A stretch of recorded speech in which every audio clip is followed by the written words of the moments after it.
Good evening and welcome to this evening's eighth lecture by the St. Lucia National Reparations Committee in cooperation with our stakeholders at the University of the West Indies open campuses in St. Lucia and the marketing department in association with UWI TV this evening, also in association with our various stakeholders.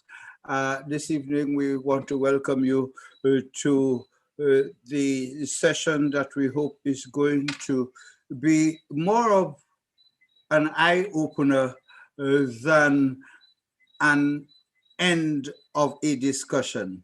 And we are calling it a discussion because while it is described as a lecture, we hope that it is going to be a discussion. And as you know, the discussion this evening looks at and will look at the arrivals of Indian and African ascendants in St. Lucia and the Caribbean, and we will be putting that within the context of the long period over which we have had that debate, so to speak, on the whole issue of slavery and indentureship. And historically, we have not been able to, unfortunately, reconcile whether there are differences or whether there are both differences and commonalities, and or whether they are all mixed, and therefore we need to look at everything as part of a whole. This evening's discussion will feature contributions by personalities in St. Lucia and around the region who will be able to contribute to our discussion. And of course, without much further ado, I'd like to put tonight's discussion within the context as well of the month of May being one that is pregnant with days to be remembered. We started off with May Day, then on the 5th of May was African World Heritage Day, then on the 6th of May was Indian Arrival Day in St. Lucia, and only the Indian Heritage Association, which is represented this evening, made its voice known and heard, as has been the case for much too long. On that basis, we decided that we would include Indian Arrival as part of tonight's May activity, but it will not be alone. Because also in May, while there are numerous, about 25 other days to be observed, we also want to pay special attention to the 25th of May, which historically has been observed as African Liberation Day and still is. But 25th of May this year will also be the first anniversary of the murder of George Floyd in the United States. It will be 1 year next week. And therefore, we have decided that we should mention that this evening so that if only we could get you to pay attention to what has happened since George Floyd, the influence of George Floyd's death on the movements of the reparation movement, the influence of the George Floyd death on the Black Lives Matter movement in not only the United States, but in all other countries where Blacks are in a minority. And it also raised the whole issue of to what extent can we be equally promoting the Black Lives Matter movement in countries like the majority of the Caribbean, where Blacks are in the majority. And therefore, all of these intricacies, we think, have to be examined. And it is within that context that we want to draw to your attention this evening the fact that while after 42 years of independence, we continue to sing our national anthem and be proud to refer to ourselves as sons and daughters of St. Lucia. Tonight, we will look at one of the unfortunate realities, which is that while we are all equal sons and daughters of St. Lucia, there have been historical nuances that have tended to imbibe and imbue in us some aspects of viewing each other with suspicions and negative senses that have been planted over decades and centuries in our minds. And it is to that effect that tonight our discussion is going to be looking at the issue of what has been St. Lucia's experience in terms of the arrivals or the descendants of the arrivals of African and Indians living together in a country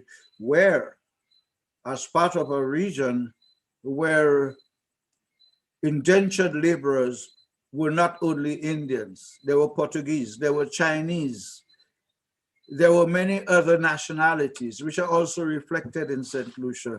But for tonight, we look at the Indian arrivals, and we have with us tonight, we are fortunate to have with us tonight the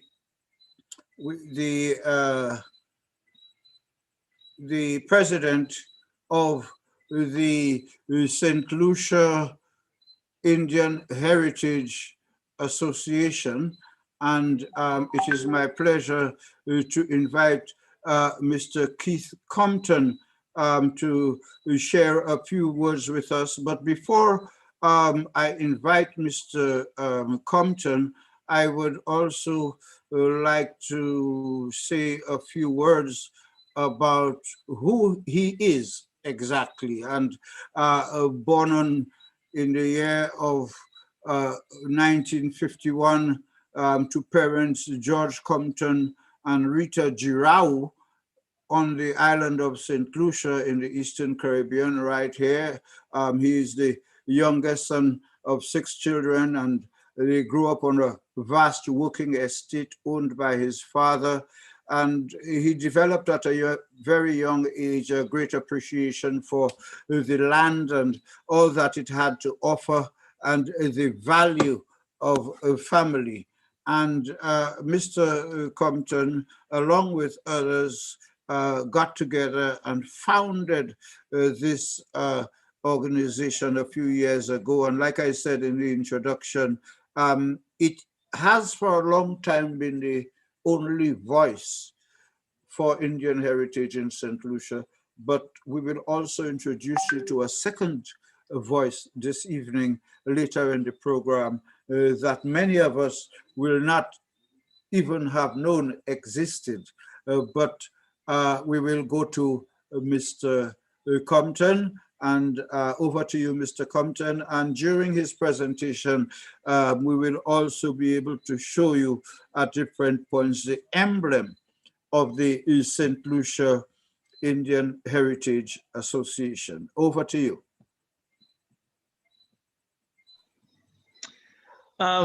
Good evening to everybody. I must say it's a great privilege to be here with you this evening. As Mr. Busquet said, we just went through our Indian Arrival Day, which was on the 6th of May. Our Indians first came to St. Lucia in 1859. So we've been here, my ancestors on that part have been here about 163 years. And there are lots of people here who are of Indian descent. Very often you'll not see them because they don't walk around in saris and those type of stuff. They wear clothes like everybody else. In fact, my grandmother wore normal clothes of the day simply because they were ridiculed for wearing their Indian outfits. So to just be assimilated, they wore clothes like everybody else. Unfortunately, we only had about 4,200 Indians that arrived here in all, so they weren't a majority. So they just assimilated instead of standing out. As some other countries, as you well know, 239,000 came to Guyana, 144,000 came to Trinidad, and we can go on and on, 26,000 in Jamaica. We also must remember that Indians came to other parts of the Caribbean, which we don't usually talk about. And that is, I have been invited and spoke at Indian arrival in both Martinique and Guadeloupe. So 45,000 went to Guadeloupe and 24,000 went to Martinique. And also St. Vincent and Grenada. I've spoken at their Indian arrivals, as well as speaking in Indian arrival in Trinidad as well. So I've been privileged to do that and encourage my other people from other islands to realize that we actually were one unit. We did arrive here. In the beginning, of course, you know, a lot of the Indians were called coolies, and that name, as Mr. Bousquet mentioned, other people who came. The whole system of indentureship was called the coolie system, the whole system. We had Germans, Portuguese, Dutch people, a lot of Irish came, but none of the Europeans actually could sustain the work, the weather, the heat, and the hard work of sugarcane. The Indians, of course, a lot of people may not realize that, but sugarcane came from India. Columbus actually was supposedly brought the first Indian plant from India and planted it in the Dominican Republic many years ago. And that's how sugarcane actually came here. Remember, this is all an economic thing. Everything that takes place is economics. The same way that the African slavery was abolished, it was an economical thing because America was getting into the mercantile system and they didn't need that much labor. So now England was at a loss. So I said, oh, let's help to abolish that. It wasn't that they felt nice and happy or they felt terrible or, you know, thinking about those poor slaves. No, it was economics. Indians came over as economics. In fact, there's an old saying, it's not what you know, it's who you know. The first Indians came to the Caribbean and they went to Guyana about 1834. And they were brought there by John Gladstone. In fact, the Indians here in the Caribbean were called the Gladstone coolies because it was his idea to bring them over. Mr. Gladstone asked his friends in India whether or not they could send 100 of these people over to work on his estate. He had 3 estates in Guyana, and of course, that's where he brought the first Indians to his estates because they were already sending Indians to other parts of the world at that time. Could you adjust your camera down? Thank you. Right. Is that better? Sorry. Yes, please.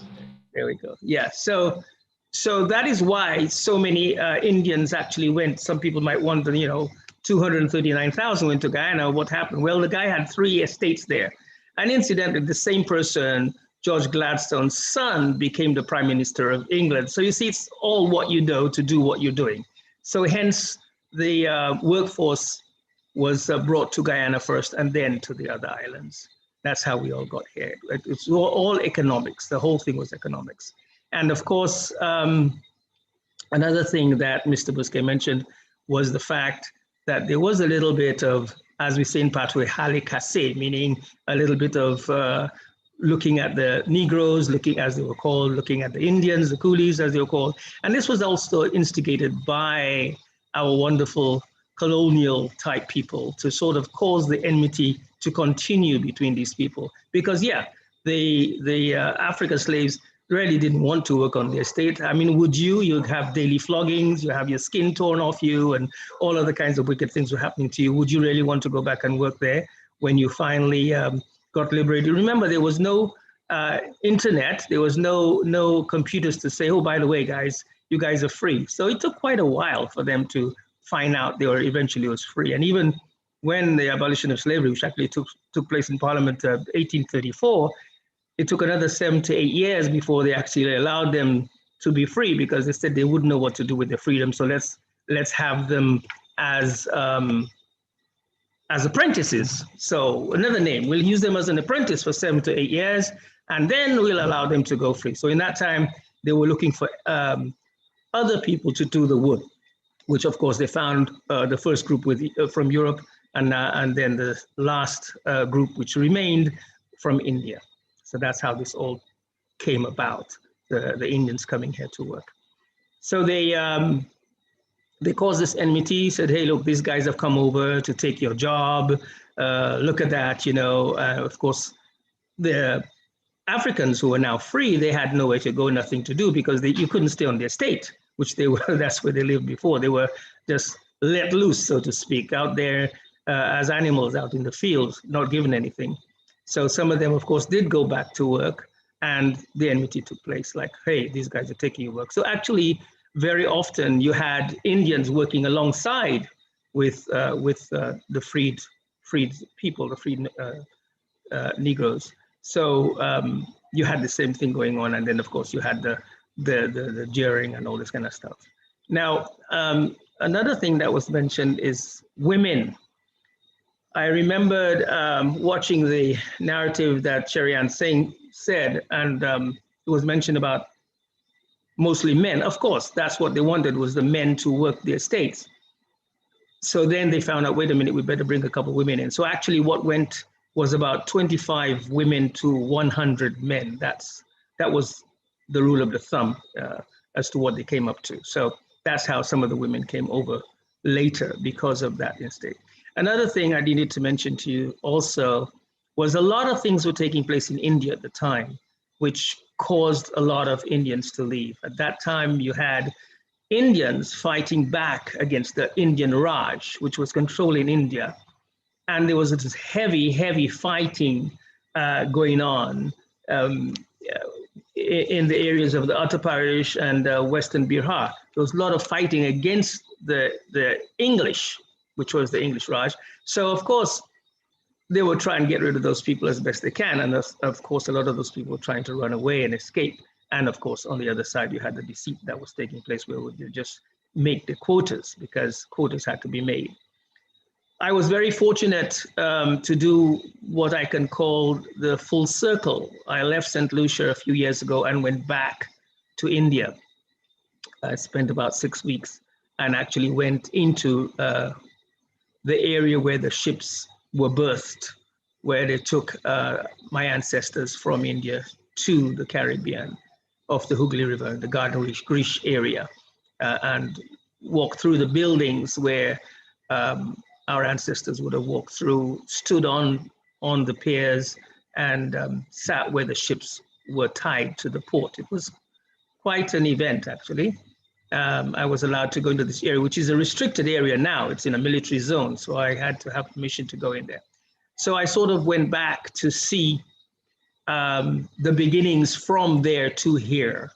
And of course, as Dr. Singh said in her lecture, the Indians came from all of those other areas. We talked about the Pradesh, so they came from a long way. They came by train, they came by ox cart, they came however they were taken from those areas to Kolkata, which was the main port, the main shipping port at the time. That's why a lot of Indians were told, or even said they came from Kolkata. Well, that was just the port of embarkation to come to the Caribbean. Later on, you had other ports opened up. And of course, there were the French ports that were opened up for the French Indians. Incidentally, something people don't know, the French, Portuguese, all of these people could not send Indians out of India to the Caribbean, to their own estates and so on, unless they got the permission from the English. It's almost like saying, Digicel couldn't come here because of cable and wireless, that type of stuff. So that's another thing people don't realize. Although those people had colonies in the Caribbean, in the West Indies, they couldn't send people there unless they got permission from the English Raj to allow them to send people. So you had all of these people. A lot of Tamils came to the French-speaking places. Sorry. Another thing that was mentioned is the passage that these valiant people took on the ship. Things that were done to sort of help fool these Indians were they even actually had bands playing. This, like you see, I have groups playing here, had groups playing in St. Lucia to show what happened using the tabla and the different types of Indian instruments. So they had little bands on the ship to encourage the Indians, hey, come on, we're just going across the river. We're not going far. Come on over and enjoy the festival. So it's almost like, hey, a rum and chicken, let's go and have a good time. So they enticed them on the ships that way. And then you had the passage, 3 to 5 months of passage. The Suez Canal wasn't open by that time. So it was a long, arduous journey for these people to come here to the Caribbean. And as Dr. Singh talked about some of the festivals, like the Jose Festival, we used to do that here when my mother was a child. They did it, she told me about it.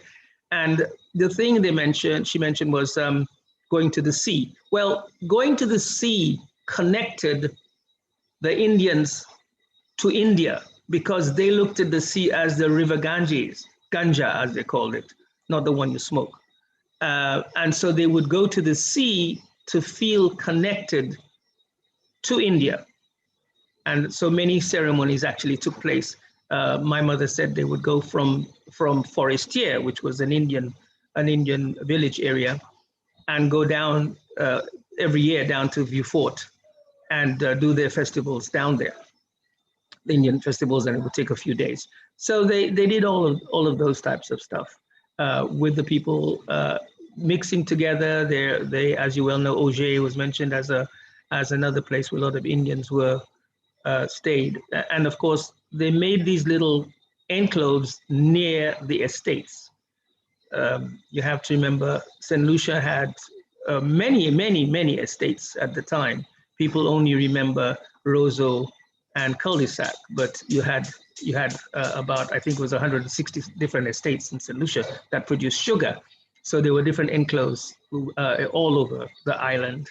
And so the people lived nearby. Of course, at first, they lived on the estate. And as things progressed, they were allowed to even build their own little huts with straw. Another thing people don't realize, the Indians weren't allowed to walk around the plantation when they weren't at work. If you weren't at work, you were not to be seen anywhere near the plantation. You had to go to your housing area. And so even to get things to build a little hut, they had to ask permission to go and get straw in sugarcane fields to put on their building. So all of these things, they had to ask permission to do this and permission to do that. And they couldn't just walk around free. And as was mentioned before in the previous lecture with Dr. Singh, they had to always have the card on them to show where they were, which estate you were on, and make sure that you were on that estate unless you had a written permission to be off the estate. So that's basically how they lived. They lived here, some of them side by side. One of the things which was also mentioned is there's not much recounting the voyage, because most of these people weren't sitting down and writing letters about the voyage. But some of these memoirs were saved of the actual physicians that were on the ships, or some of the first mates that were on these sailing ships actually did write a few things about the voyage. And those are interesting to read. I'll tell you a little bit details as to what they went through, the hardship that they were going through. Some people looked at it as it was hardship, and other people said, oh yeah, they were getting what they deserved, as they do up to now about people. Unfortunately, the human nature is a very strange thing indeed. So horrendous traveling from India to the Caribbean, and then arriving in the Caribbean, which is what we discussed, arriving here, Indian arrival. And we didn't arrive in Castries, by the way. And as we said, the tourist board wasn't there to welcome us, to enjoy St. Lucia. they actually had a place on Pigeon Island where they had to stay for a while, in a little like quarantine, before they were actually allowed to go into the mainland area. A lot of these things were laxed. And as has been said before, when they came over, they came for, in the beginning, maybe 3 years. And later on, they had to come in for 5 years. And of course, we know the story about all the lies and everything that was told to these people when they were coming, that they were going to get 3 square meals, they were going to get doctors to take care of them, and they were going to get a lovely place to stay. None of that was true. But one thing, the planters, which a lot of people don't realize, had to pay for their return passage to India, because that's where they got them from. It's just like, I'm sure many people know here in the Caribbean, there are people who go every year to the United States to cut cane and pick fruits. So they still have to bring them back here. So it was that the planters were responsible for paying for these Indians to return when they were ready after their 5 years to go back to India. And of course, as everything else, the planters didn't want to pay for anything. So they tried to fight that as best they could, all through the Caribbean, and said, all right, why don't we try and offer them something else? How about 10 acres of land, or $10, 10 pounds. So that was another thing that was put in the place, that, hey, instead of going back home, you've now made this place your home. Why didn't you stay? And it's only 5 years, stay another 5 years and you'll get this and this. So some of the Indians did that. Some of the Indians went home. Now, I'm sure that people know how thrifty Indians can be. In fact, sometimes when they'd be out in the field working, they would just eat an onion. And by eating the onion, it would cut their hunger and they would keep working. Another thing some of the Indians did, they would work, and this is where the word task came about. This is something my father had told me when we were in the estate, that he'd give the workers a task. So you'd give them a piece of property to clean out or do whatever. And once they're done for the day. So they were given so many tasks to do. And if the Indians that were doing the task completed the task, they would then ask the masters, the overseers, to give them other tasks, but then this would be extra money, you see. So they were supposed to work the 12 hours or whatever it is, but then if they finished all the tasks that they were given, then they could ask for more tasks and make more money, save more money. That's what the Indians did. They saved as much as they could. And of course, the women were paid much less than the men, and the children were paid, I think, 10 cents or something, 10 pennies or something like that. So they tried to put everybody in this to make money, to save, because initially, you have to remember, the Indians never thought in their wildest dreams that they would stay in the Caribbean. We have now, about 2 million people of Indian descent here in the Caribbean. So a lot of Indians some Indians came here and decided to stay. And of course, a lot of them did go back. They saved the money. In fact, what is not known by a lot of people is that bank accounts were actually opened for these people to save money in. They weren't hiding the money under their pillows. They were actually opening accounts. And in fact, the mortality rate was high among Indians because it was grueling work in weather that they were not used to. They were used to the warm weather, but not this type of weather in the Caribbean. So it took the toll on them, and many of them died after some years.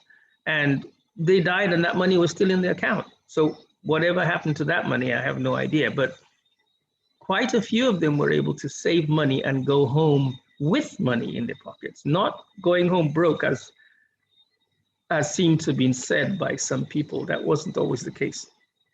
A lot of them actually went home quite wealthy from what they left. So, and it's been proven. You could read in the blue books and the other books, because, the British, the French, they were very meticulous on keeping records. So a lot of these records are still there to see, even about the slaves. meticulous records as to what they did, where they went, who was doing what, and the payments that they got and so forth.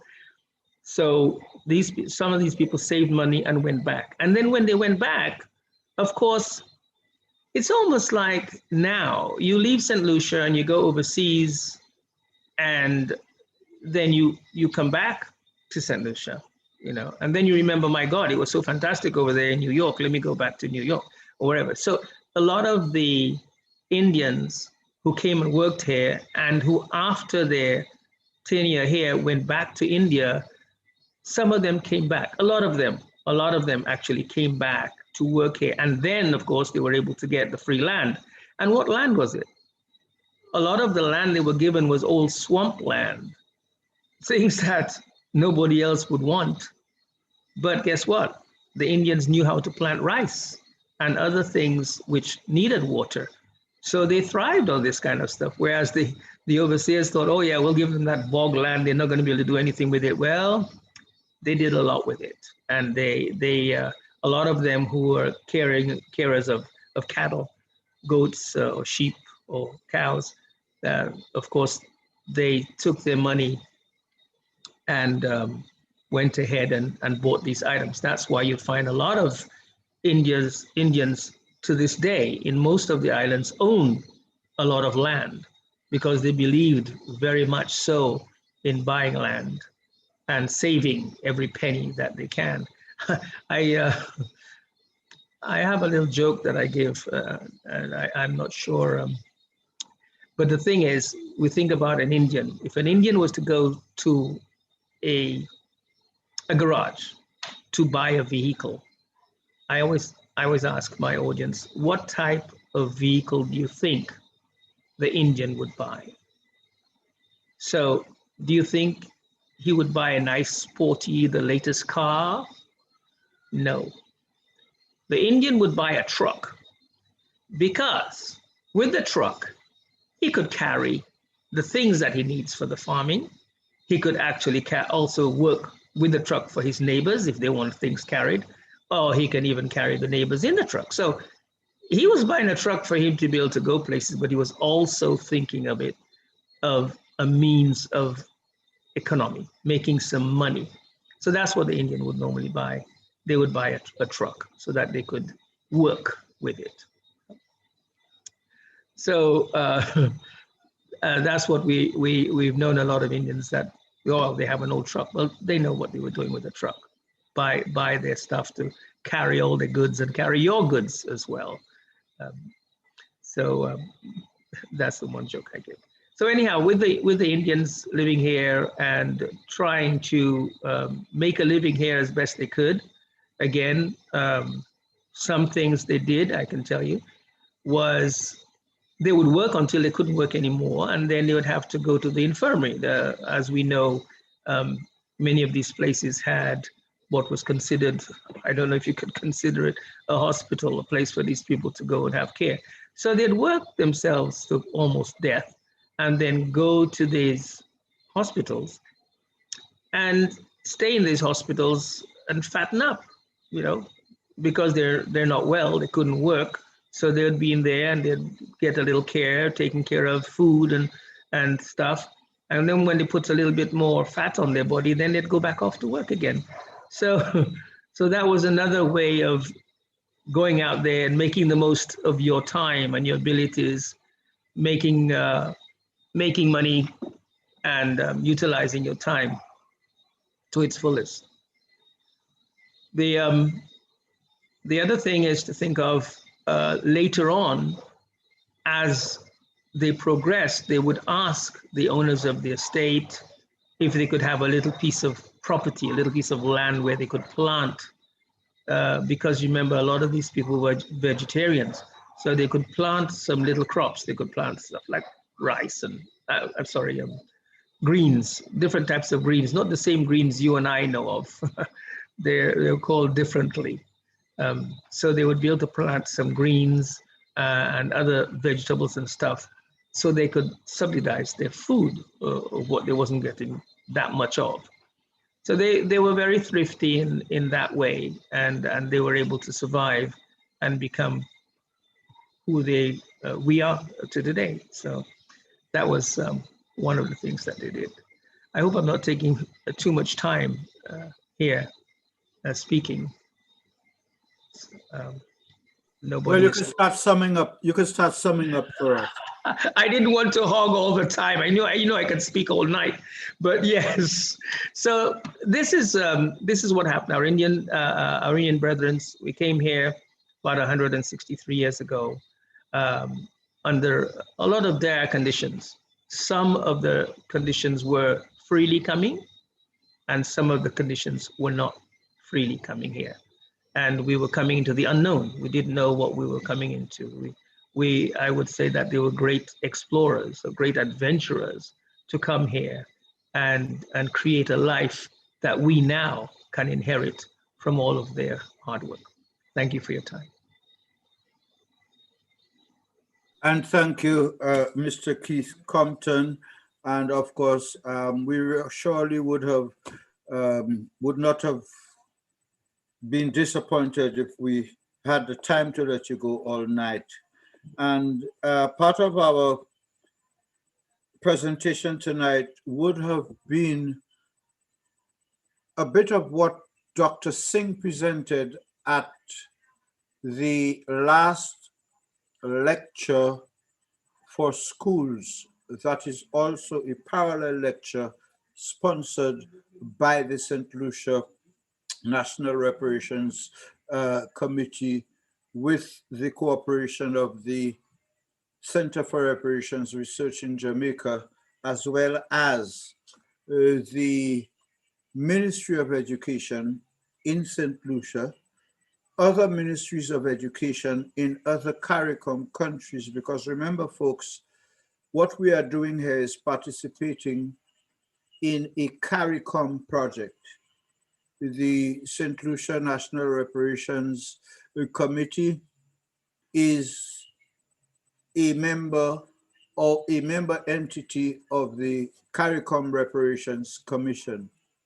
And these two sets of lectures, the local ones like this evening, which is not intended to be a lecture, but falls within the context of what we generally describe as a lecture, is the local element of our broader outreach, which includes the lectures we do on the fourth Thursday of every month. The next one on the 27th of this month, next week. And while these national lectures come straight to your home, including tonight on Calabash TV directly, and we want to welcome Calabash, and we want all of you who are watching online to call your friends and family at home and abroad and let them know that these lectures as of this night are on Calabash TV St. Lucia and will be beamed island-wide as the first local platform to ensure that these lectures do not only remain the property of people who have online access. So we want to thank Mr. Keith Compton for his presentation, and Dr. Singh, who he referred to. We would have given you some of what she said, but he expertly covered quite a lot of what she did, which was to give us the regional perspective. But he did put St. Lucia within the regional perspective, and having seen her lecture, he responded appropriately to that. And anyone who wants to get access to that lecture can get in touch with us, any one of us, any one of our entities in the National Reparations Committee, to provide that complete lecture alongside this one, which is going to be available as of tomorrow. So to continue our program, we want to inform you that we have in-house some very interesting persons who I'm not yet going to introduce, because they will be presenters who will be giving us their own testimonials in terms of being the descendants of the people who Mr. Compton spoke of so eloquently. And we have people in house who are going to give us 5 accounts. And like I said, not lectures, but sharing with us their experiences in that regard. We also want to welcome Dimple at Louisi and Monsignor Patrick Anthony, who are with us in-house this evening as well. And we will be calling on them later during the discussion to share with us their views on what is happening. And all of our other participants, we want you to know that you can participate by getting your questions ready in the usual way and sending them to us on the Facebook and the YouTube channels of the UWI Overseas Campus on the usual platform addresses that we use. Having said all this, let's move to the next presentation this evening. And it is one that surprised me in doing my own research for this evening's program. And in as much as it surprised me, I'm sure it is going to surprise you. I can only tell you that thanks to Calabash TV, who is with us this evening, this next video is historic in that it is going to inform and show each and every one of us who didn't know that St. Lucia is the location for the only Hindu temple in the OECS. Take a look at this.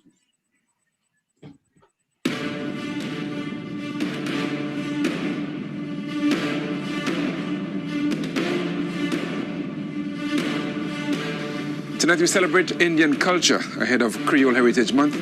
We feature 2 visits made to the only Indian temple of its kind in the OECS. The second visit was a celebration of the gifts of life, and a special visitor from Guyana was also in attendance. The first visit to the temple was in March 2016. A special invitation was issued to political candidates gearing for elections. We will find out who showed up and learn more about a prediction that was made then.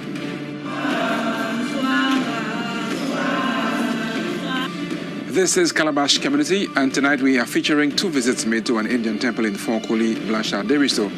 The first visit was in March. We will get to that later in the program. The second was in August at the invitation of Indian priestess Anna Sadhu.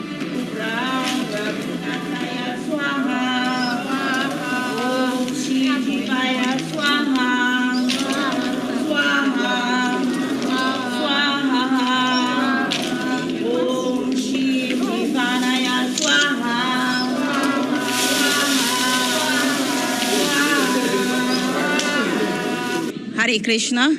The deities on the altar, their names are Jagannath, Baladev, Subhadra. And these are 3 persons in God the Father. In creation of the material world, he came as Jagatpate in Sanskrit. Sanskrit is the first language on earth. Means Lord of the universe. He's Lord of the universe. And he is feeling so merciful for us. He's a God that has so mercy for us that a form of Krishna, that when he comes down, his arm fell when he saw the people in the material world is suffering so much, suffering with hunger, suffering without money, not enough, not enough supply to survive. And he came, he stand in his form, and he said, whenever we worship him, everything will come smoothly, So this is God of the universe, Jagannath, Baladev, Subhadra. So we celebrate him, and here we have programs of him every morning, 4:40. From the rising of the sun to the going down of the sun, we worship him, So this is the altar.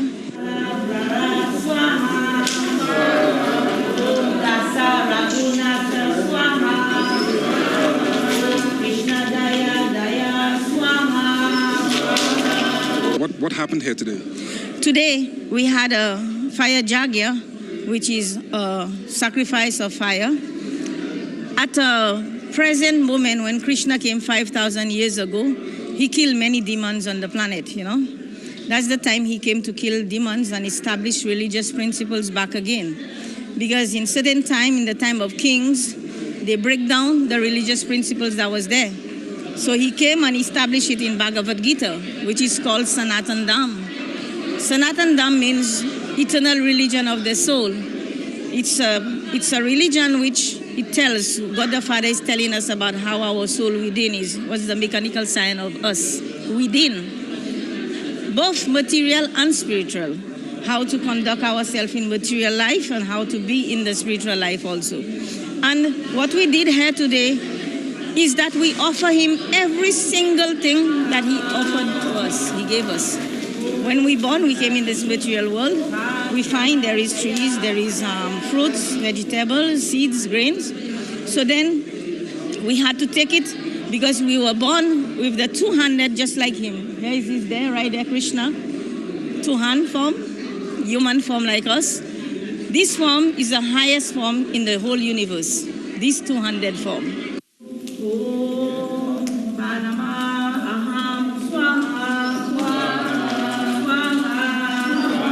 So what we offer there today, the seeds and the grain, the water, the fire, everyone, bodies, has the three moods of material nature: goodness, passion, and ignorance. You also, your body has both dog and man and all.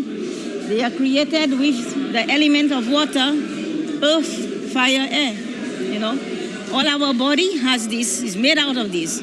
So this is what we offer unto him back: earth, water, fire, air. And this is a very high worship, because this is a worship of directing to God the Father himself, giving him the things that he has given us, you know, in asking him thanks in return, you know, and all that. And he also showers us with beaucoup de blessings, how you say in French. We are lots of blessings also.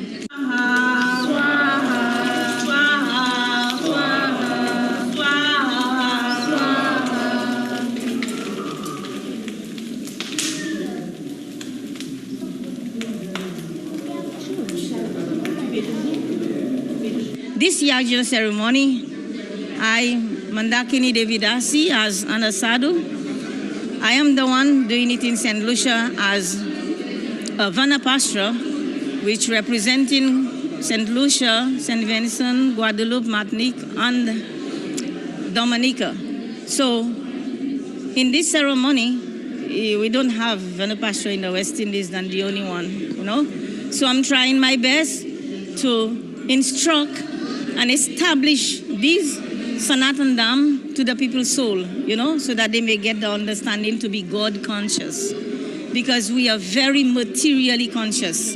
Everything in our daily life, material life, is to gain, and we put God aside, you know. So this teaches us how to be God conscious, because having a contact with God in meditation, in yoga process, because we are yogis, we are bhakti yoga. So we do devotional service unto God, the Father. We worship God the Father direct, both in his name, his deity, and his word. Santi, Santi, Santi. Hare Krishna, Hare Krishna, Krishna Hare Hare.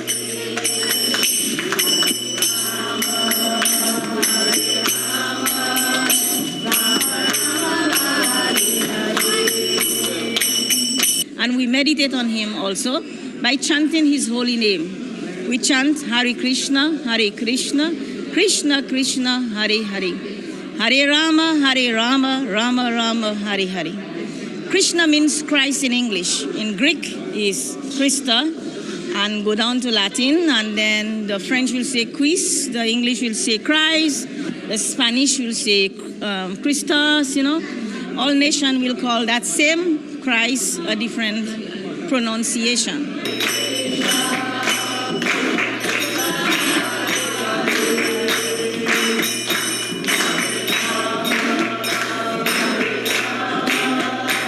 Tell us about this temple. I went around, I looked at the temple. Can you? There is one Krishna on top. I saw that upstairs. So describe to us what's upstairs and what's this temple about. Yeah, I'm describing upstairs. There, this temple, it will be a temple of the first temple in the West Indies. Trinidad and Guyana you will find, but you will not find that type. You'll find different. worship. This is the only temple situated in this West Indies. And the form you see on top of the house, his name is Vishnu. Type on the internet and you'll get it. Vishnu. And Vishnu, that was when God the Father came to create the universe, to create human beings and all, you know. That's where creation started, in the ocean of milk. So it is an ocean of milk I'm doing up there, with an antecessor, which is the transcendental snake as his throne, and he's lying down on the throne, on an antecessor, and there is Brahma, which is the architect of the universe, who has the forehead. Each head is looking at the four cardinal points, north, south, east, and west, protecting the material world in this universe. Now, when they started creating things, they created demons first. Demons started first. Demon was there first before us. And they are still there in this planet. They're always there. They go up and down. They go here and there. People worship them. They adore them. They glorify them. They have mark of them. But Krishna, Vishnu, which is lying down there, he is the mood of goodness. An antecessor, which is you there, the vein, which is the mood of ignorance. And Brahma, that have the four-headed, is the moon of passion. So these three moods created the material world and all material bodies. Everybody, the dog, the cat, and all animal species have these three moods in them. They have goodness, they have passion, and they are ignorant also. You notice there's a feast as well? Yeah. And from what you're saying, everything here is vegetarian. Talk to us about what's on the menu today. Yeah, we have tal curry, pumpkin tal curry. We have belogene, which is bygone, who they call it, the Indians. We have rice, basmati rice. We have dashin bush. We have tal curry shateng. But all is done in Indian menu, not like the St. Lucian menu. It's like preparation in Indian, only Indian seasoning and thing, you know. It's totally different than the Indians in St. Lucia because it's mixed up. But this prasadam, it's called prasadam, it has no mix-up thing in it. It's strictly how the Vedas said to do it, you know. Seeds and grain, that's what we use. You know, like curry, jeera, maha masala, you know, and all these things, you know, like turmeric. These are the things we use in our food, you know. Like coconut oil, that's what we use, you know. So you can take a look and you can have some also. We have dashin bush as dahina, we have samosa, we have dal puri. You know, we have plenty. There's plenty of food. You can enjoy yourself also. In every Indian feast, everyone offered food stuff to everyone. We feed everybody. And also every Sunday we feed everybody also. We have program every Sunday at 12 and we feed everyone. This is Calabash Community. We'll return to the temple in just a bit, so please stay tuned.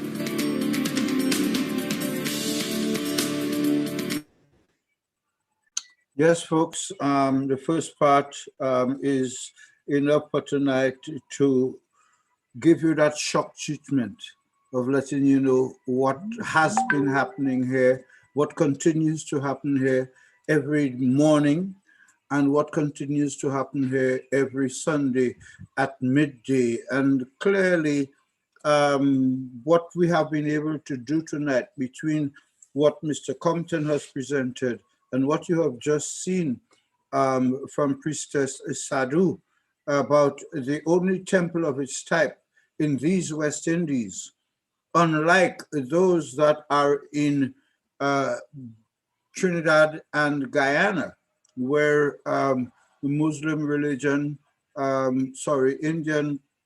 Hindu religion, has been very, very active. So without further ado, at 5 minutes to 8, let us give you folks one song. And this song, again, in doing my research, this song is 60 years old. It was sung in 1961 in Trinidad and Tobago. And let's take this song. It's called Split Me in Two by the mighty Douglas. The song speaks for itself. Listen. Let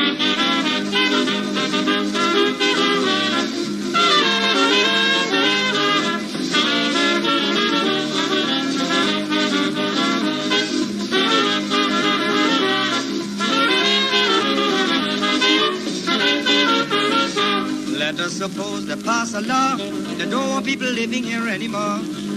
Just suppose they pass a law, they don't want people living here anymore.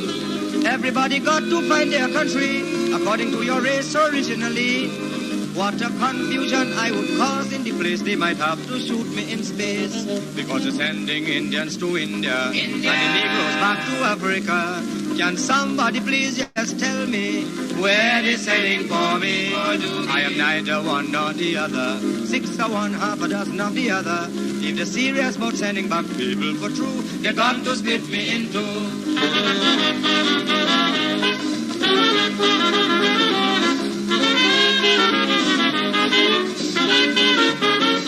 From the time I was small, I'm in confusion. I couldn't play with no other little children. If I go by the Negro children to play, they say, you little foolie, now run away. I go by the Indian children next door. They say, no weary and what you come here for? I always by myself like a little monkey. Not one single child wouldn't play with me. So if they're sending Indians to India, and the Negroes back to Africa, can somebody please just tell me where they're sending for me? I am neither one nor the other, 6 or 1, half a dozen of the other. If they're serious about sending back people for true, they're bound to split me in two.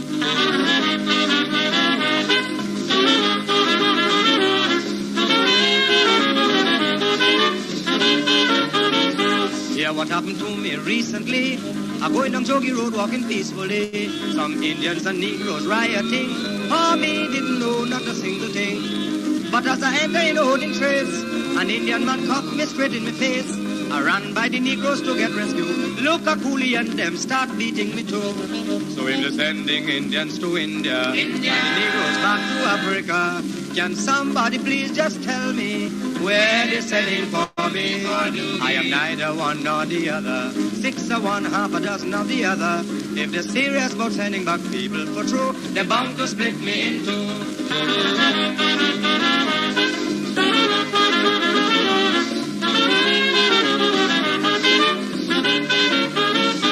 Fellas having a race discussion, I jump in to give my opinion. A young fella watched me in my face. He say, you shut your mouth, you ain't got no race. What he said to me was a real insult, but it's not I to blame, it's my father's fault. When he say I have no race, he didn't talking true. Instead of having one race, you know I got two. So if they're sending Indians to India, and the Negroes back to Africa, can somebody please just tell me where they're sending for me? I am neither one nor the other, 6 or 1, half a dozen of the other. If they're serious about sending back people for true, you're bound to split me in two.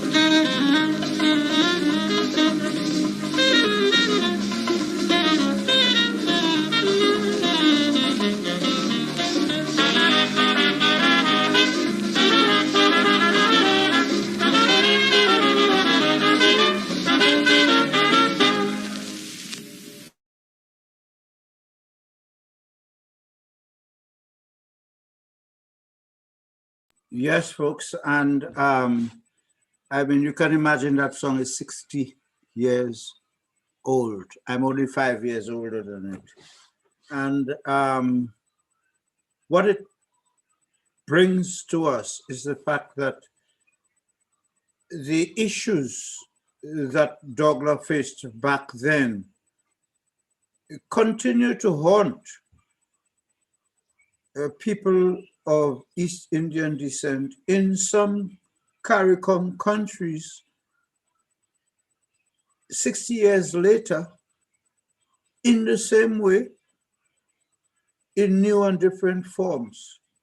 And these are some of the issues that we have to be able to address when we want to look at the whole issue of indentureship versus slavery. It should not be indentureship versus slavery, but the joint effects of slavery and indentureship on our respective histories.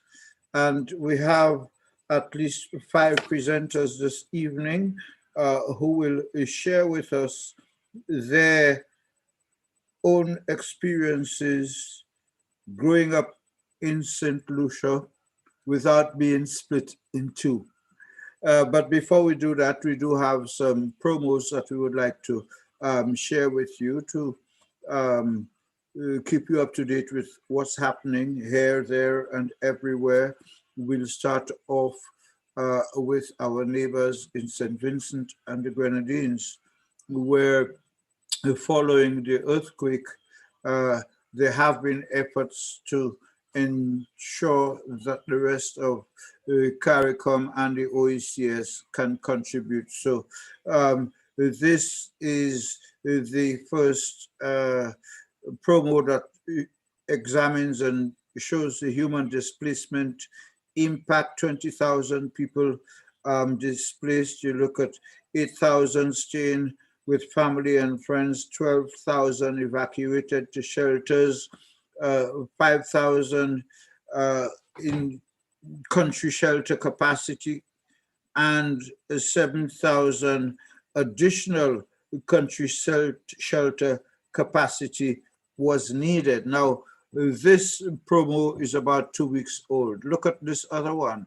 The goal under the direction of the OECS Commission here in St. Lucia is to raise 100 million US in 2 weeks. And we do not know how far they have got towards that achievement, but given the way in which the world can respond quickly by way of promises, but not always deliver as quickly as those promises are made, we can only hope that St. Vincent gets that small amount by international standards before all of it goes to India. We also have some promos from the UE Open Campus, which, as you know, is the former extramural department, but the UE Open Campus, this is what they do. They bring the classroom to you wherever you are. On this chart, you could see all of the courses that they will be offering starting September 2021. So you need to go online, on site, on demand, www.open.uwi.edu to have a look at all of the courses that are available. They also have another promo, UE, and this one has to do, I think, with sports. They are offering a course in sports, and this is it, where you can gain your qualification in sport from home or from work. Under 3 qualifications. You can choose from 3 online programs: a BSc in sports coaching, the BSc in sport leadership and management, and of course a BSc in sports kinetics. And you can learn more by, like I said, joining www.open.uwi.edu/programs and apply now. So we have some other promos that we will come back to in a while. And this is where, folks, in the second half of our program this evening, we go and we will be speaking to some persons, St. Lucians, whose names we all know, but not all of whom we will have been speaking to in the capacity that they are this evening, in keeping with what we are trying to encourage St. Lucians to do, which is to begin to understand that we are a multiracial, multicultural community, in as much as it is not always seen that way. The fact is that we are a multicultural community, as we have just seen the extent to which the Hindu religion, and how many of us knew that there was a Hindu equivalent of Christ, the Christian connection to Hinduism. came to us right here this evening in ways we never knew, we never heard, we never saw.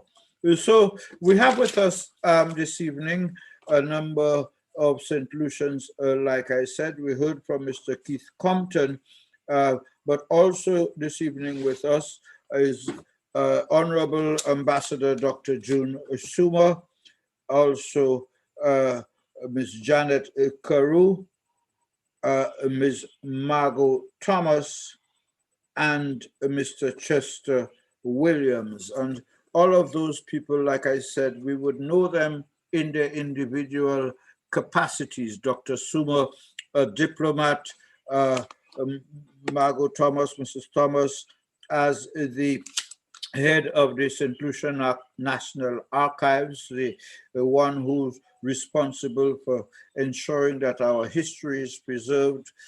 Ms. Caro has for several years been the managing director of UETV, which has taken TV from the Caribbean and taken it global. Mr. Chester Williams, you may not know, but those of us who know him know that he is the son of Mr. Boswell Williams, who was the second Governor General of St. Lucia. And Chester and his father have particular histories that he may want to share with us this evening, including his own efforts to trace his history, which he will share with us, hopefully. But let's start off this evening by going over to Honorable Ambassador Dr. June Suma, and I give her all these titles because this is the first time I will be introducing her on this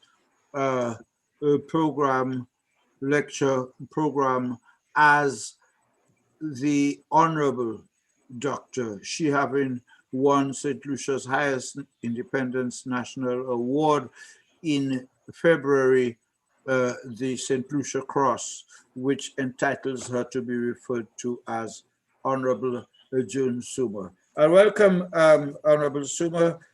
Share with us your story, please. Thank you very much, Earl. My mother was of East Indian descent.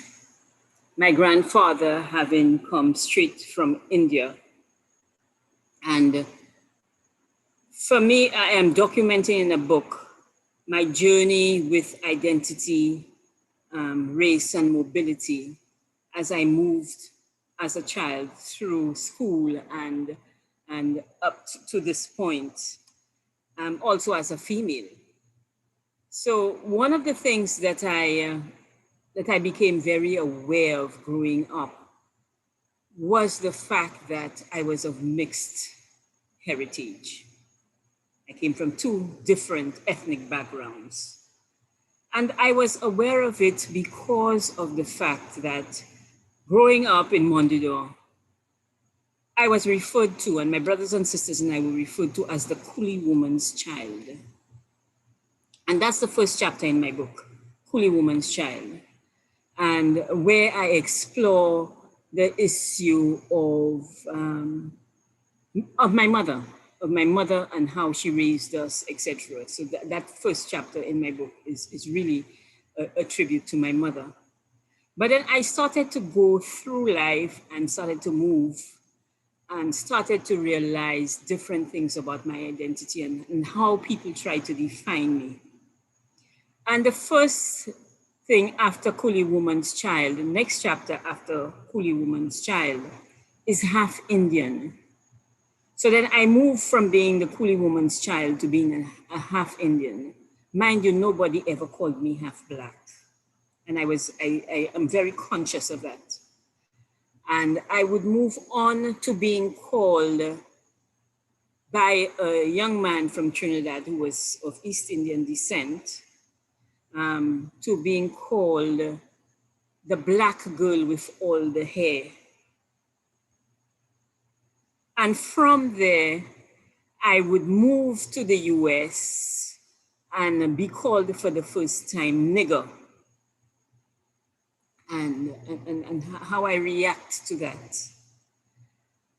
And I would move then to the south of the United States, where one day a young lady said to me, "You are so pretty. You are not quite black, are you?" And so I have had to deal with this identity issue for a very, very long time, and at different stages being identified as something different, until I realized really and truly it was up to me to identify myself. And as recently as being the Secretary General of the ACS, being called the Black CARICOM woman. And so for me, my engagement with my dual ethnicity has been a very interesting one.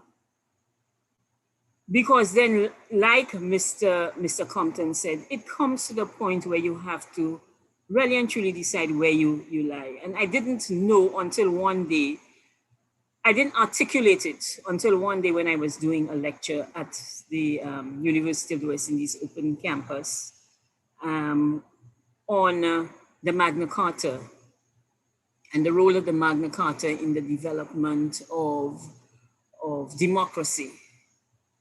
And during my lecture, I spoke to the issues of gradation of color and how people try to move as far away from being Black as possible. And he didn't say African. I didn't say African, I said Black, but because we have the same phenomenon of whitening of the race within India. And so during the question and answer session, somebody said to me, asked a question and said, "Ambassador Suma, I don't understand why you say these things about color and class and, and so on. When really and truly you are half Indian, I knew your mother and she was Indian." And when I responded, I said, yes, my mother was East Indian, but I am not half of anything. And so unlike Douglas, I am not divided. A house divided cannot stand. I am not divided. I said to him, why didn't you say to me that I was half Black? Once again, we are moving as far away as possible from being Black people. And so I said to him, I identify as a Black woman. And so that is who I am. And it does not in any way diminish whether or not I also have Indian parentage. My mother was very, very clear in making a decision that her children would have been mixed. Because when she was 18, my grandmother had died by then. Another woman I need to talk about. But my grandfather came to her with a much older man to marry, who was East Indian, and she decided, and she told him that is not who she wanted to marry or have children with. So I know that I am from a strong stock of women who took control of their future and their own identity, because my own grandmother, my mother's mother, who had come across from India with my grandfather. And we do have a picture somewhere in the family of my grandfather, who was a very, very tall, fair-skinned Indian man with blue eyes. So I know that he came from the north of India somewhere. We have not made that trace, although we do have a connection, because my uncle, my granduncle, who was my grandfather's brother, came with him also to St. Lucia, and he was one of those who went back with his wife when their daughter was of marrying age. But my grandmother decided she was not going back to India, and that my grandfather had to stay in St. Lucia with her. And so I come from a stock of very strong Indian women, but I also understand the dynamics of the society, understanding that I am the Black girl with all the hair. I have always understood that. My mother didn't know how to comb my hair because her hair was extremely straight, as is with most Indians. My sisters before me have a very straight hair, but I have all the hair. And so I understood who I was from the time I was a child of mixed heritage, and that I had to find a way of identifying myself and making my way in the world by not letting other people identify for me who I was as a person. And so I accept both parts of my heritage. One is easy to trace back to India. The other one is lost to me. The other one is lost to me. There is no way I will trace or will be able to trace my African descendants on my other side. So, Earl, this is just a synopsis of a book to come, because it also deals with mobility and gender and how I moved up with what I saw as strengths, with other people saw as limitations. And so I am empowered by who I choose to be. And many people who are mixed race have a struggle. I have never had a struggle. And so my story is a little different because my mother made sure I knew who I was growing up. I remember going somewhere one day with my mother and one of my nieces, because while my grandfather was extremely fair and tall, I also had a great-grandmother, Masume, who was a dark Indian, smooth skin, shiny and bright, so my mother told me. And so I have a niece who looks very much like my great-grandmother. And we had gone somewhere one day and somebody said to my mother, "What a pretty black child." And my mother's response was, "Why do you have to put her color? Why didn't you just say she was a pretty child? Aren't black people pretty too?" And I was a child, but I quite understood what my mother was saying. And so it's one of the reasons why in my reparations lectures, I always speak to the issue of enslaved women, because black women on the plantation were never considered beautiful. And so my mother puts it in context for me. So here was this Indian woman who was able to identify these nuances and to be able to help me with regard to my own identity as a St. Lucian female. So that's what I'd like to share with you this evening. Thank you so very much, Honorable Dr. Ambassador June Schumer. And folks, to move on, we will go to Mrs. Margot Thomas. And Margot, like I said, is the director of the St. Lucia National Archives, or the Archives Authority of St. Lucia. And it is Margot's responsibility with her team to ensure that the heritage, the history, that St. Lucia is recorded, that St. Lucia is archived, so that future generations can get access to everything there is to know about St. Lucia, including our subject this evening, the history of common arrivals from different continents on different ships. My pleasure to introduce Margot Thomas. Good evening.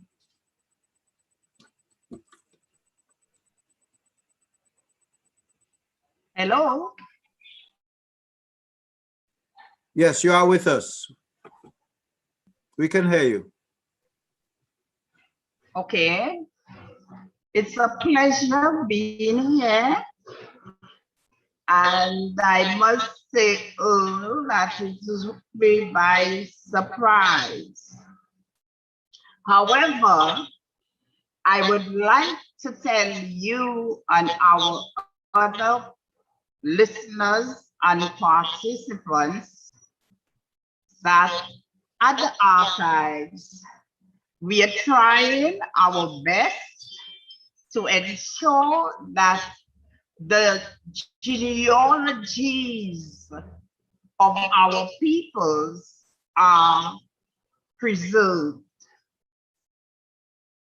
Many of us may not be from Indian descent, but it is important that we begin to trace where we come from, begin to trace our ethnicity.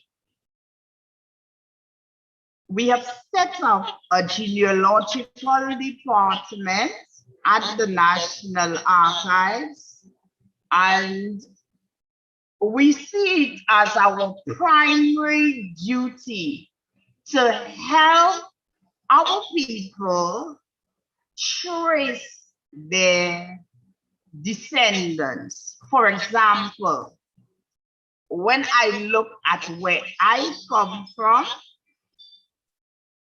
my background is more from the Amerindian.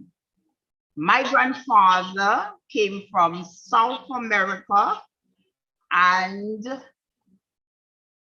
his mother was from Carib descent.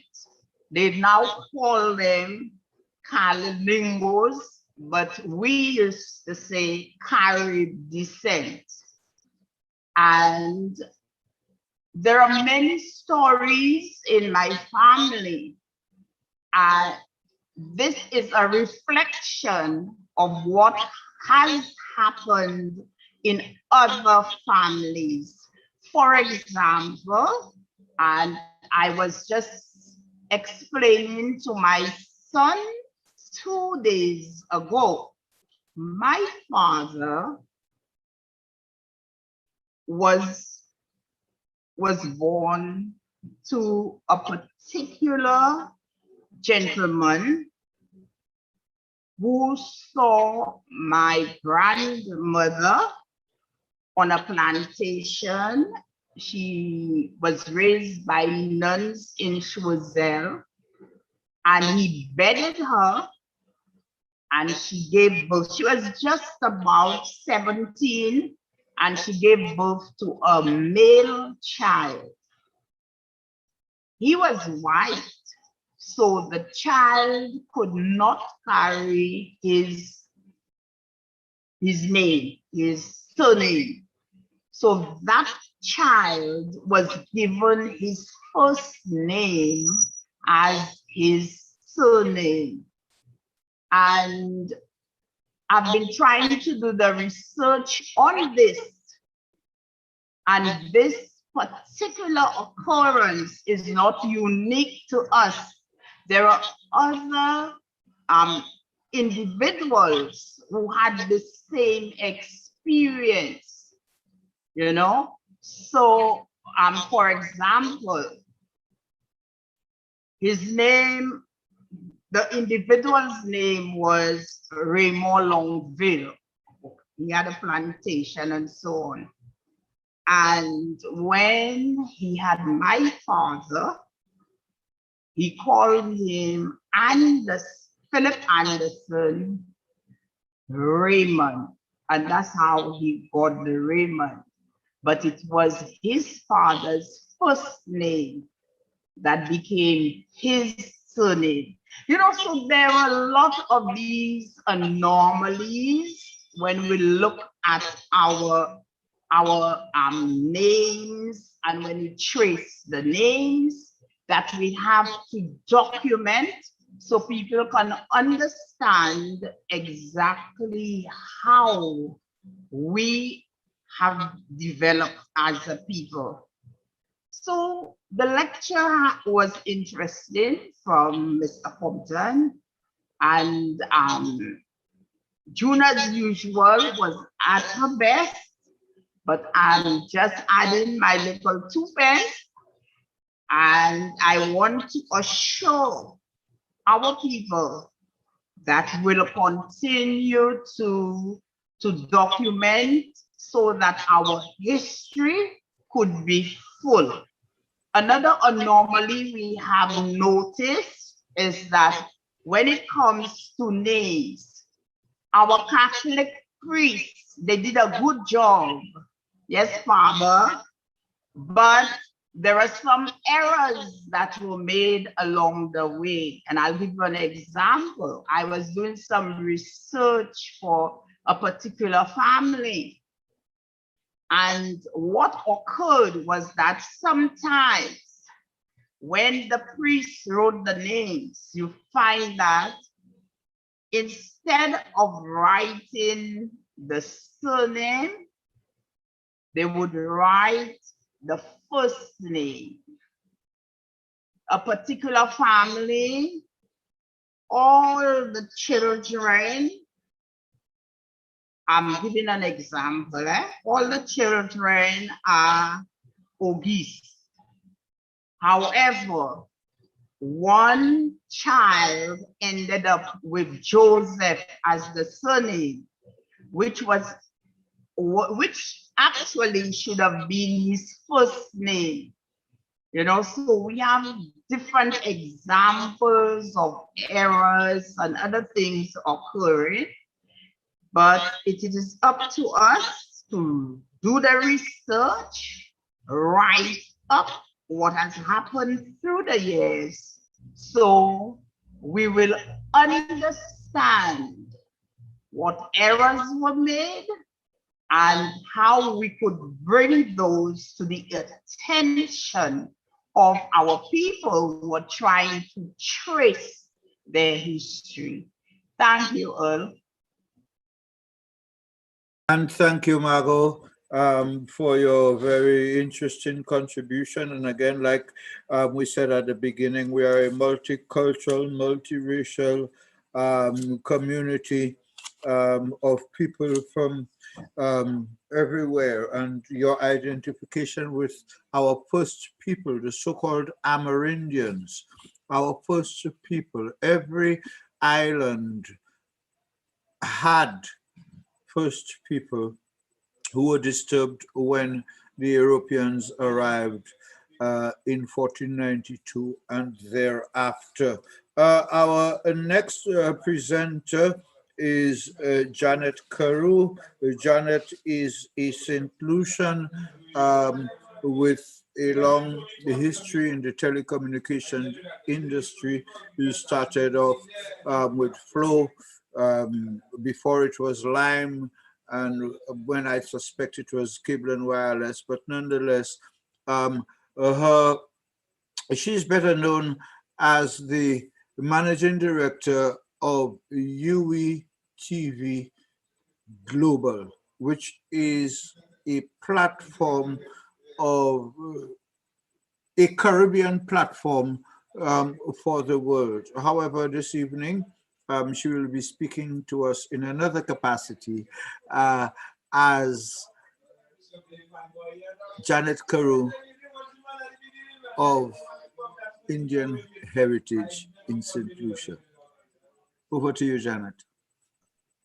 Thank you, Earl. Thanks for the opportunity to share and with the other members of the panel as well. Ambassador Suma, thank you, and I look forward to your publication. I'm excited by it. Like you, most of us are in a search for identity. I'm Janet Caro, as Mr. Buske said. My heritage is Sewak from Forestier, Shangu from Bexar. So very what they call Indian. Unlike Ambassador Suma, I was just called Coolie, no half about it. Just Coolie, just a Coolie girl. But having come from Forestier, in the midst of other persons that phenotypically looked like me, it was an easier journey for me in that we identified similarly to our community, identified similarly. And I say this to say that growing up in an Indian household, key to us was family. That's what my parents said.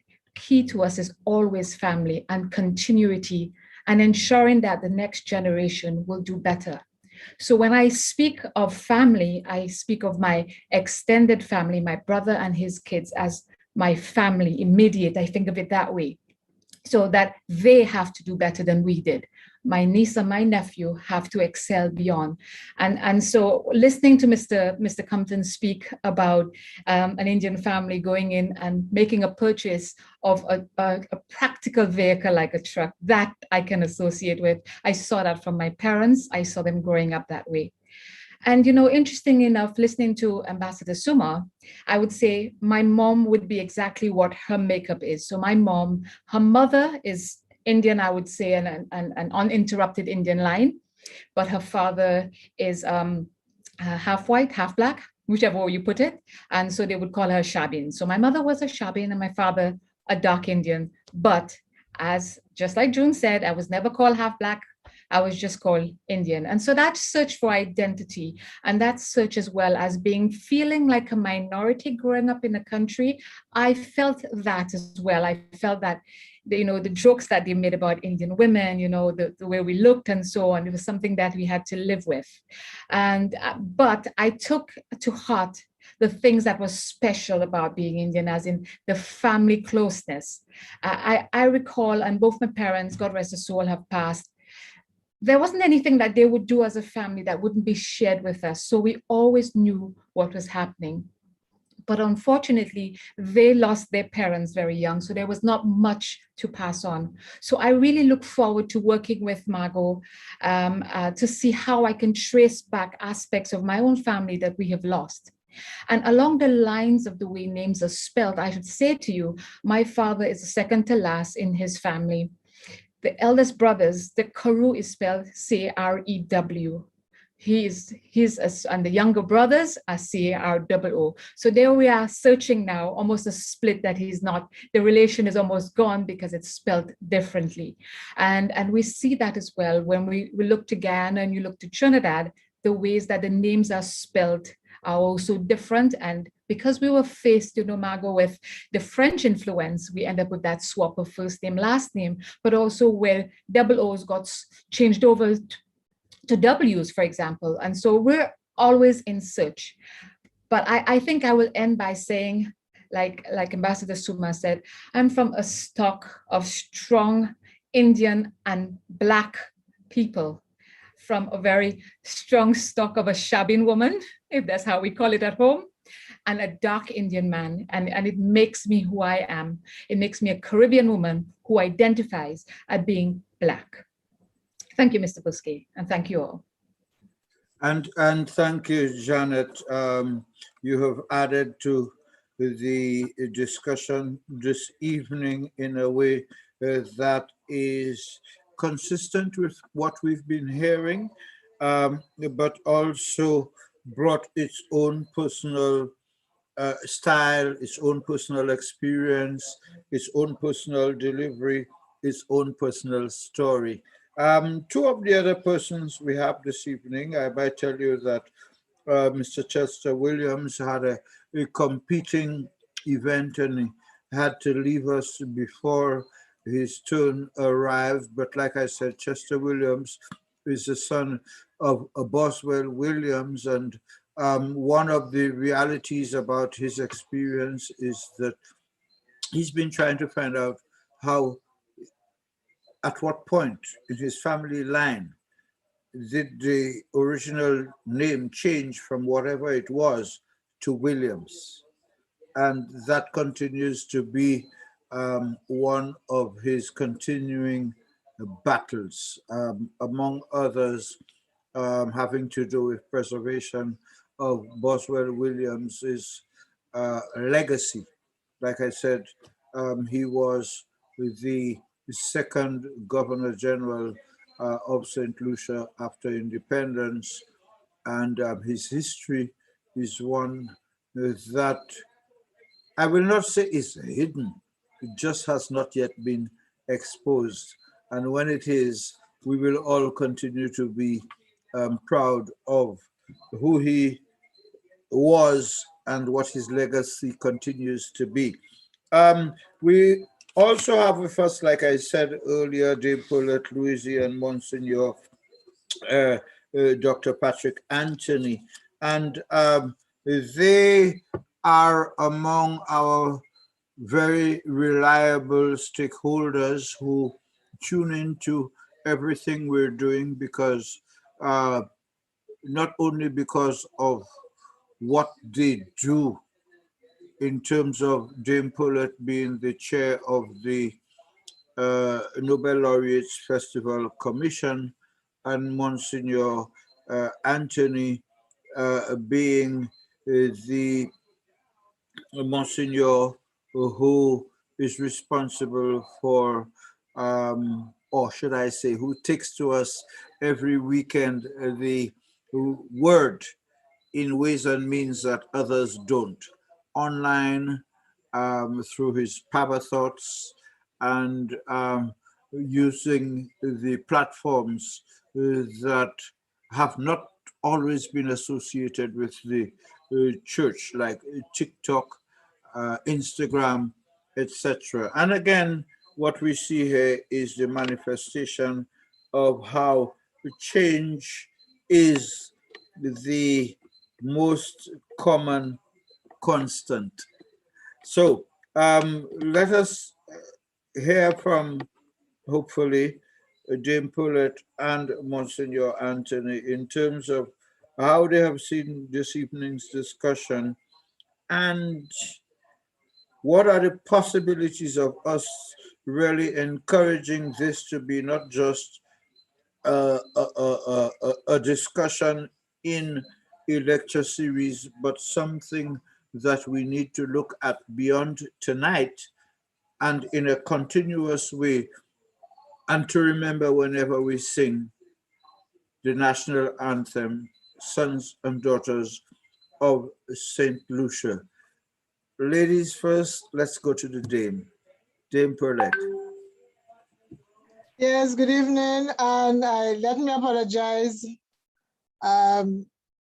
First of all, I seem to have problems with the technology, and so the video or my camera hasn't come on. So you won't be seeing my face this evening. Yes, very, very interesting conversation, discussion. One can even say, if you listening to both everybody who has spoken so far, a bearing of one's soul and opening up, and we now understand sometimes how the way we treat people affects them for good or for bad. I come from Labrie, and which is very close to Auger. So when one talks about this called clashes of culture, and also I have to admit how persons of African descent looked at persons of Indian descent. We have to admit, with a little bit of remorse, that we were not particularly kind and to them. And I always found it very ironic that as Africans, people of African descent, we were considered slaves. We were slaves, but then we were those who came before the Indians, and so it was as if we were there before and we had rights that the newly arrived didn't. Not realizing that, in fact, we were, coming from the same experience, and therefore that should have, been the cement, the bond that brought us together. But, thankfully things change, and things have changed over the years. And yes, and we're hoping that process of I call it ethnic integration, will continue. And so that when, as mentioned, when we speak of sons and daughters of St. Lucia, we are looking at, all of us, those who came, those whom we found there, because we are talking about the first peoples as well, since Margot spoke of her own ancestry. So I think this reparations dialogue and conversation, has broadened the whole narrative. So we've come to the point where we're now not only speaking of those who are déracinés, as we can say, from from Africa to the Caribbean, but also those who are uprooted from India. So we have that in common, and let's hope that this commonality will be what would keep us together as one people. Cultural diversity, yes, but integration, ethnic integration. So let the conversation, the narrative, the discussion continue, and we're looking forward, perhaps in not too distant future, to more dialogue on this particular issue of St. Lucians as a people. Thank you, Earl. Oh, thank you so much, Dr. Dimpolet.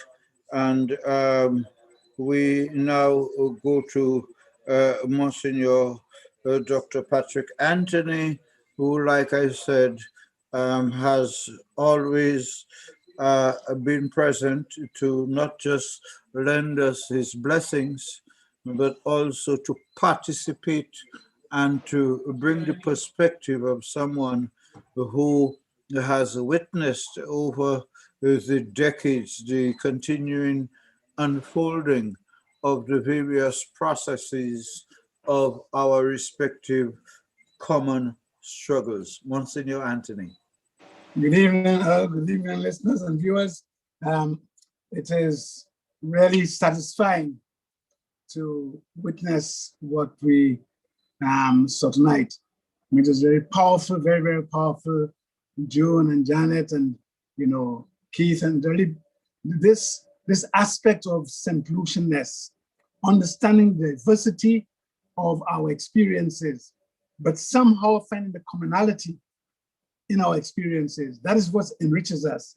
And to claim that enrichment that makes us St. Lucian is really, for me, a very heartening thing.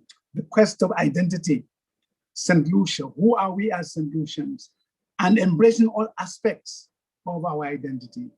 It just so happens that I was looking at a video tonight, earlier on, of an Africanist who was talking about the removal of Mahatma Gandhi's statues on a university campus in Ghana as part of a movement in which there seems to be now a rediscovery of Mahatma Gandhi in a different light in terms of Black Lives Matter, his attitude towards the Dalit, and they're saying that apparently, the guy made some statements that's really shocked me, to say that virtually that Mahatma Gandhi is one of those who initiated apartheid, the concept of apartheid, by the way in which the suggestion that the South African blacks should be treated vis-a-vis the Indians. It was just mind-blowing for me. And so I think that there's a lot of conversation that we need to have in terms of relationship between blacks, in terms of the Black Indian, the different castes and so forth, and how that has continued in the Caribbean, where we have this whole caste system in some way, the Maharajas and so forth. So it's fascinating, but again, it shows the value of these lectures, the value of research, the value of intellectual honesty in everything that we're doing. I would just like to touch on something that Mago raised, the question of the names. This has been a big issue with naming. So in terms of genealogy, in St. Lucia, we have this tradition sometimes where the persons who came for baptisms were not actually the parents, but we had a system that was called a Da. And sometimes the Da would come and the Da would give the name a Nosavan and not the actual names that are on certificates and so forth. And this has created a lot of problems in terms of actual names. And of course, as the cost now, when people have to file for change of name and so forth. And it makes the whole quest of origins, genealogy, a very, very complicated thing, but an important exercise that has to be done. And I think once we understand the history, it will be understood why we need to do it, so that we can, in fact, create archives that are really much more genuine in terms of reflecting our origin. So this discourse tonight is really magnificent. So many issues, so many varieties of issues that can be pulled out of it. It's the beginning of a conversation that must continue. Thanks a lot. And thank you so very much, Monsignor Anthony. Folks, we are coming close to the close. We are into our last 15 minutes, and we would like to continue the discussion. I don't know if we have been receiving questions online, but I do know that everybody who's participating would have a question or two about what he or she has heard. And I want to go back to Mr. Compton, Mr. Keith Compton, because his presentation, coming as it did on the basis of him having heard the presentation of Dr. Singh, which, like I said, we can make available. And to remind you, we're also live on Calabash TV this evening. And that has brought a qualitative difference to what we are doing by virtue of being able to enter homes, not only online, but also on TV. And like I was saying, Mr. Compton had the advantage of having seen and taken in Dr. Singh's lecture, and he perfectly adapted it to our situation, responding to some of what she said. Having heard what you've heard this evening subsequent to your presentation, Dr. Singh, could you share with us, as we start to sum up, your conclusions on what you've heard, number one, and going with that, your view on where we go from here?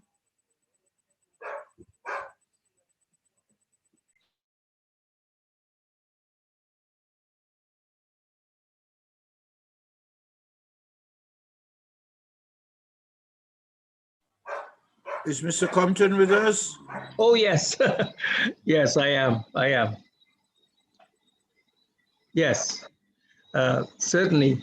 I have to say, it was really lovely listening to all the participants.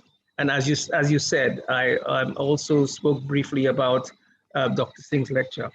I will say that what you showed us, the only Hindu temple that we have in St. Lucia. And if you had looked, you would have seen I was present at that time.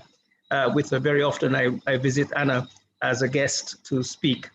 And also, I must say, I remember Margot because I was in a movie here made in St. Lucia called Who Are You?, where we touched on all of those things, the mixture of the Indians, the mixture of the Africans, and the mixture of the first people. By the way, I will tell you, Earl, that the first people also came here because they weren't always on these particular islands. They moved, as we know, from the Orinoco, from South America, and went all the way up the islands. So also I was present at the unveiling of the beautiful assemblage that's put there just before the marketplace, which shows the different races that have made the sons and daughters of St. Lucia. And I think we all need to remember, yes, who are we? Why do we eat the certain things that we eat? I mean, why do we eat dal puri? Why do we eat sohari? Why do we eat curry? So why do we eat sugar? So it's important to know these things and the heritage that you come from. But necessity that we were talking about, we have all, we came, let's say for the Indians, in fact, we came from the East Indians, and we became, as we said, West Indians. So we truly became St. Lucians. We don't want to go and say, well, we want to leave St. Lucia and go back to India. That's not what it is. We just need to know who we are so that we can know how we got here and we can move forward. So I think with everybody that spoke, it was really fantastic. Enjoyed hearing everything. And we need to go forward, as you said, and have more of these discussions with each other, because by speaking with each other, saying things, as Dr. Suma said, things that she wouldn't have said before. Okay, why is it a half empty glass instead of a half full glass? Why are you a black or an Indian or a Kudi? So it's very important that we have these discussions so that we can air out what we couldn't say before. And another thing too, which I'm sure because of our age group, we can say when we were children, we were seen and not heard. So a lot of the things we had to keep within, a lot of things we wanted to know, and we couldn't really talk about it before. So now we can talk. Now we can ask the questions. Now we've got the TV. Now we've got the computer. Now we've got the smartphone. So we can reach out all over the world. As I was listening to the lecture, as you mentioned, with Dr. Singh involved. So now is a great time, and this Earl is a great platform. I enjoy it thoroughly, and I think we should all get together and talk more so that we can know who we really are. Thank you. Thank you, Mr. Compton. And let's move on with our concluding remarks. Dr. Suma?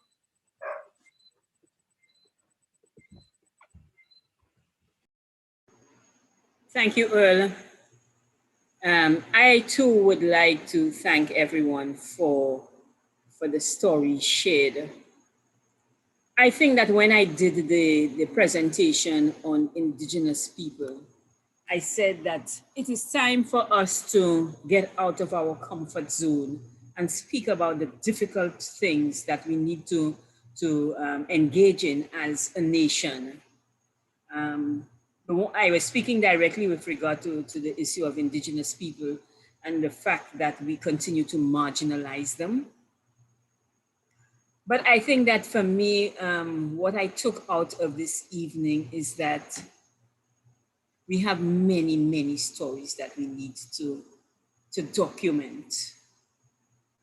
We are an oral people, true, but I think it is time for us to do that writing. I'm finding it a little tedious to sit down and write on these things, but it is helping me to understand who I am as a St. Lucian woman. And I think that we need to have the conversations with ourselves, with each other, and with the nation. So I thank you again, Earl, for all the effort that you put into these presentations and discussions that we have. And I think that because of that, our people will be the better for it, better understanding our history and who we are as a people. Thank you very much. And thank you, Honorable Ambassador Dr. Suma. But before I go, Earl, because I know that you're wrapping up, I just want to again wish you a happy birthday. You celebrated your birthday yesterday, and many people don't know that. Earl had quite a fete yesterday, people. But we want to say thank you again for your life and all blessings to you. Thank you so much, Dr. Suma. And yes, folks, I did have a very happy birthday yesterday, and I awoke this morning 1 year older for another time. And my best birthday, the card was one that told me, the more birthdays you have, the longer you live. So here's hoping you have many more. We now move to Janet Caro. Your concluding remarks, Janet? I would start off, Chair, where Ambassador Suma ended, to say happy birthday and to celebrate you and to celebrate the work that you've been doing in ensuring that information is disseminated in St. Lucia and providing this platform for us to share with the wider Caribbean, not just St. Lucia. So thank you for that, and I wish you God's blessings. And you know, Ambassador Suma, there are many stories to tell, and yours is just one. And it seems to be a project that we need to look on to see how we can make that happen, see how we can come together, share our experiences, and chronicle all of this as part of the heritage of what makes St. Lucia this beautiful space that it is. So I look forward to working on a project like this, and I do continue looking forward to working with the Reparations Commission of St. Lucia. Thank you again, Earl.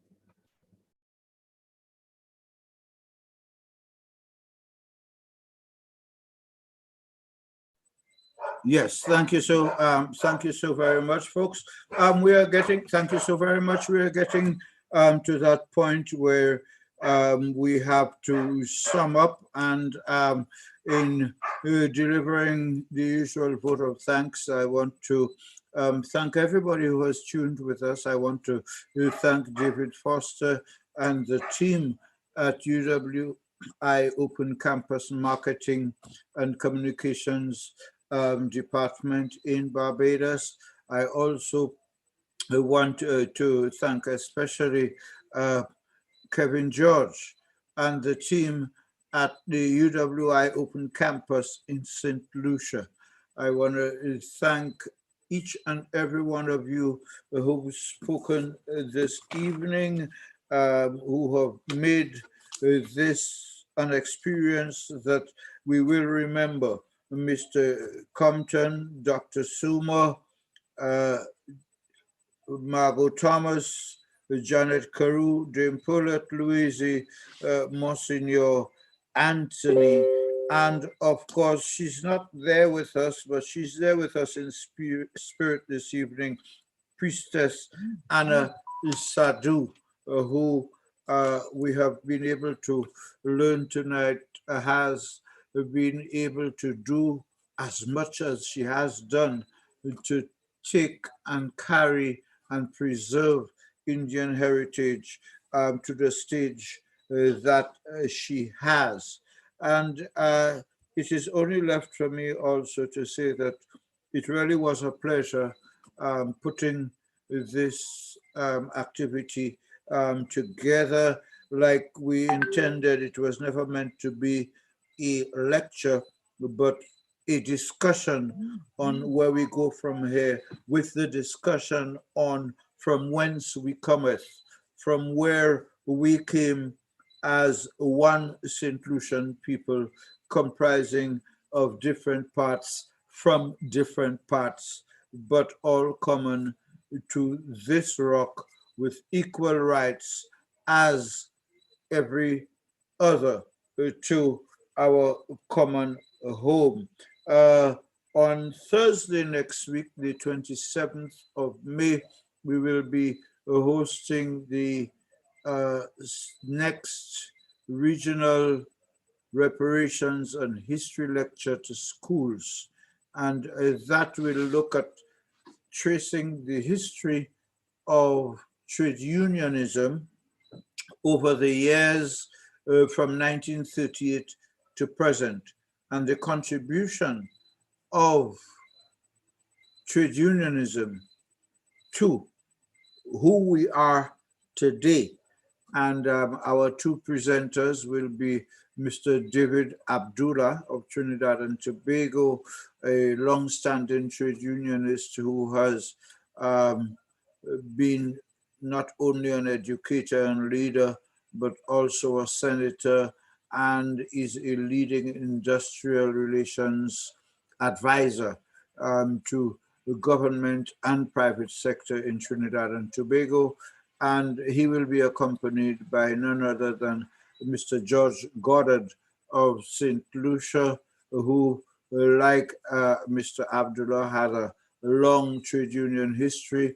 He's a former general secretary of the St. Lucia's National Workers Union, but he's also been a trade union educator. He attended the UWI Business School in Barbados, and he's also a poet, and I can expect him to be quite poetic in his presentations on Thursday in the upcoming lecture. So on behalf of everyone, I'm Earl Buske saying thanks for having joined us this evening. And until our next lecture, like I said, on the 27th, of May, this coming Thursday, but remember the time is different. It's going to be from 10 a.m. to midday during school hours, where we will have the advantage of joining students as they prepare for the CXC, CSEC, and other Caribbean history lessons. Good evening, and thanks again.